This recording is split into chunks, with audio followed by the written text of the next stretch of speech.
नमस्कार, मेगाज किचनमध्ये आज आपण तांदळाचे लाटीव पापड बनवणार आहोत। त्यासाठी टोपामध्ये 2.5 वाट्या पाणी टाकून घेतलं।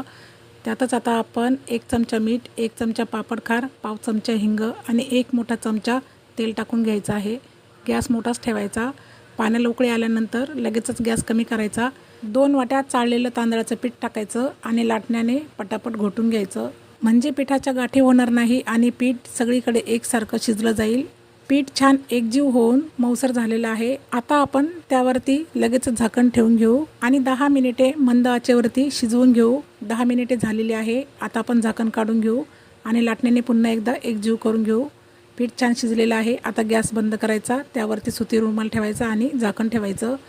20 मिनिटानंतर आता आपण हे पीठ एका तेलाच्या पिशवीवरती घेऊन छान मऊसर मळून घेऊ। पीठ मऊसर झालेलं आहे। आता आपण यातील एक गोळा काढून घ्यायचा। पापड लाटण्यासाठी स्टीलचं ताट घ्यायचं। ताटाला अजिबात तेल लावलेलं नाही। यावर आता लाटी ठेवायची आणि लाटण्याने लाटून पातळसर पापड तयार करून घ्यायचा। पापडाच्या कडा मोकळ्या करायच्या आणि पापड अलगद हाताने उचलून घ्यायचा। पॉलिथिनवरती सुकट टाकायचा। सर्व पापड थोड्या वेळाने पलटी करून घ्यायचे। 3 दिवस छान पंख्याच्या हवेखाली सुकून घ्यायचे। छान कडक सुकतात।